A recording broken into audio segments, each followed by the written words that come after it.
હાલો, good morning, જય શ્રી કૃષ્ણ, મહાદેવ હર, જય દ્વારકાધીશ. બધાને કેમ છો? મજામાં? સારું છે ને? તો વાંધો નહીં.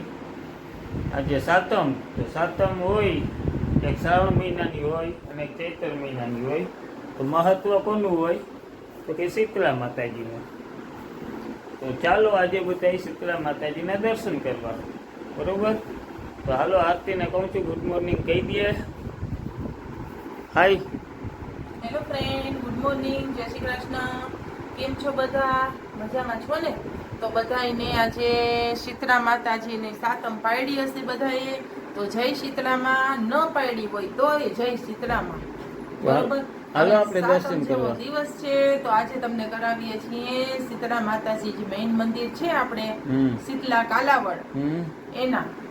તો ત્યાં ખૂબ મહત્વ છે અને આપણે બધાને સાતમ એટલે શીતળા માતાજીના દર્શન. બરોબર?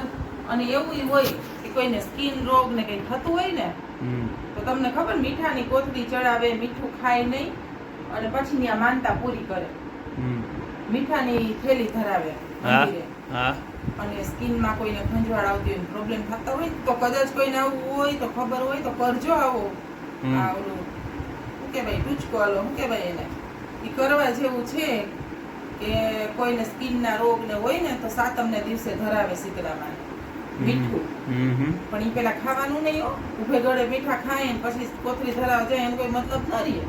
અમે ચૈતર મહિનામાં મીઠાનું ઓલું હોય ને કે લેવાય નહીં ને એવું કે કોઈ ખબર છે? કરે.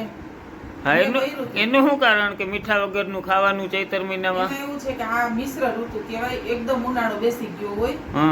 અને આમ મિશ્ર ના કહેવાય પણ એકદમ ઉનાળો બેસી ગયો હોય અને આ ચૈત્ર મહિનામાં સ્કિનના પ્રોબ્લેમ વધે. હા, એટલે તમે કાચું મીઠું ખાય એટલે સ્કિનના નહીં, પાકું મીઠું ખાવાથી સ્કિનના પ્રોબ્લેમ વધે. એવું છે? હા, એટલે છે ને એક એવું રાખ્યું કે અલુણા કરો. ચૈત્ર આખો અલુણા એટલે મીઠા વિનાનું ખાવ. આખો મહિનો ન ખાઈ શકો તો 5 દિવસ ખાવ મીઠાઈ વિનાનું, અને 5 દિવસ ન ખાવ તો 3. બરોબર. 3 દિવસે ન ખાઈ શકો તો 1 દિવસ. બરોબર છે. એવી રીતે અલુણું કરવાનું હોય. અને અમે નાના હતા ત્યારે મોરા વ્રત, ફૂલકાજરી બધું એટલે જ કરાવતા એ છોકરીઓને સ્કિનના પ્રોબ્લેમ ના થાય. સારું સારું. હવે શું કહું છું ખબર? ચૈતર મહિનામાં વ્યુઅર્સને કહું છું બધીને કે ખરેખર ચૈતર મહિનામાં એમ કહે છે કે મીઠું લેવાય નહીં. બોલો તો બધા આગો કરીને બેઠા હોય, કોઈ 5 કિલો, કોઈ 10 કિલો, કોઈ 2 કિલો. હવે કહેવાનો મતલબ કે ચૈતર મહિનામાં મીઠું લેવાનું નહીં. બરોબર? તો હાલો, હવે જાજી વાત થઈ ગઈ. જાજી વાત એ ગાડા ભરાય તો આપણે મેઇન મુદ્દા ઉપર આવીએ ને આવો બધા શીતળા માતાજીના દર્શન કરવા શીતલા કાલાવડ જઈએ. શીતળામાના મંદિરે દર્શન કરવા જાય. એના નામ ઉપરથી એનું નામ પડ્યું શીતલા કાલાવડ. શીતલા કાલાવડ નામ છે ગામનું અને જૂનું મંદિર છે. અને માતાજીના નામ ઉપર જ છે. આ રહ્યું ઈ જ છે ને? હા, તો માતાજીના નામ ઉપર જ મંદિર છે શીતલા કાલાવડ.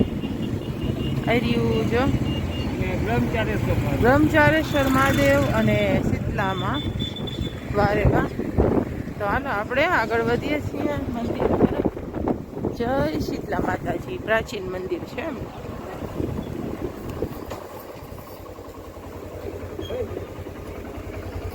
અરે વાહ, જય બ્રહ્મચારેશ્વર મહાદેવ.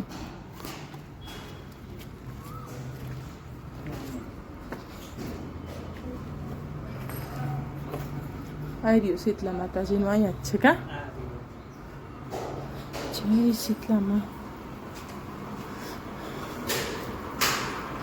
અરે વાહ, જય માં શીતલા.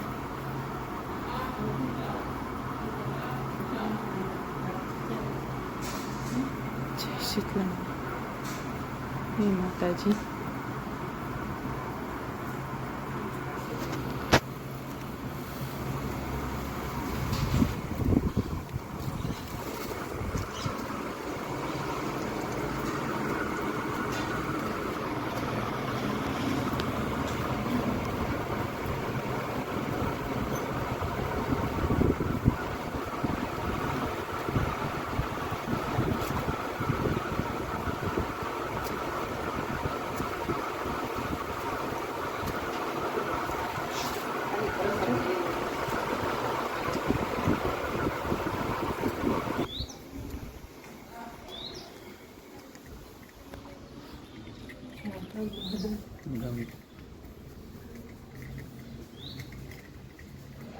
મહાદેવ હર મહાદેવ મહાદેવ હર સાહેબ.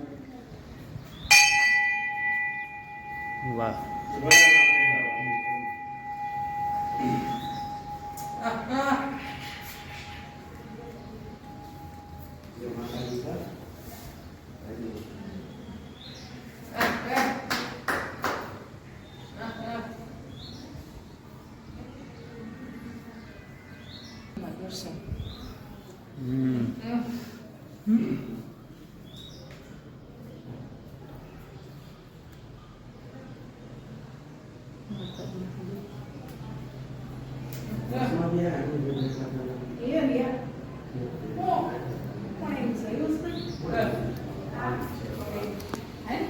આ બાજુ છે ને મોટું આપણે શું કહેવાય સ્પેસ છે જબરજસ્ત પવન જોરદાર છે ઠંડો ઠંડો અને બાકડે રાખ્યા છે કોઈ બેસવું હોય તો અને ઠંડુ પાણી તો પી લે પેલા મંદિર દેખાડી દઈ સતીમાં છે અને 2-3 મંદિર છે બીજા અને અહીંયા પણ પાણી છે આજે અમને પાણી ખરેખર ખૂબ મળી ગયું છે વ્યવસ્થિત બધી પાછું ઠંડુ જ મીઠું. હા હો કુલર છે ને કુલર ચાલુ છે ઠંડુ છે ને મસ્ત ઠંડુ પાણી છે ને મસ્ત મજાનો પવન આવે છે ઠંડુ એટલે હું પીશ હમણાં આપણી બોટલમાં છે ને એવું છે. હા હો અમારે છે ને અમારે આરતી ઘરેથી બરફ જમાવીને બોટલ આપે ને આજે મને આપી જ ને 3 બોટલ ભેગી લીધી હજી એમાં બરફ જામેલો છે આ સવારની વાત છે 3 બોટલ એટલે 3 પ્લાસ્ટિકની એમાં એક 2 લીટરની બિસ્લેરીની 2 લીટરની એટલે 4 લીટર પાણી અને એક મને બધી ખબર છે આન પર મારો વિડીયો બગાડ્યો હતો તમે આમ આમ કરી ના ના એવું નથી પકડ એમ કોઈ જરા હા બસ હું પાણી પી લઉં રાત તું બોલ ચાલુ છે તો 4 લીટર ઈ અને 5મી એની સ્ટીલની બોટલ તો 5 લીટર પાણી ભેગું હતું તો કદાચ પૂરું થવામાં હશે ને છે હજી ઘણું છે છે અડધું વપરાણું છે અડધું તો હજી આપણે કાલાવડ પહોંચ્યા છીએ હજી આપણે જવું છે જુનાગઢ સાહેબ દિલ્હી અભી દૂર હે રસ્તામાં મારા શાળાનું ઘર આવશે ને એમ તમારા સાસરું આવશે કા એ મને તો ખબર જ નથી એટલે તમારા સાસરું ન્યા આવે વચમાં અરે રે ભગવાન ભગવાન મને તો ખબર જ નહીં તમે છે ને જોજો અહીંયા પહોંચીશ ને એટલે એને પગમાં એવી પાખું આવશે કે હું હજી ત્યાં જ આખો દી પાખો જતી નહીં હું ગાડી પાર્કિંગ હજી કરું ના કરું ને ત્યાં તો ઈ છે આમ વહી ગઈ અંદર મમ્મી પાસે નહીં એમાં એને ખેતો આવે છે બોલો તો દીકરી તો જાય ને માવતર ત્યાં જાય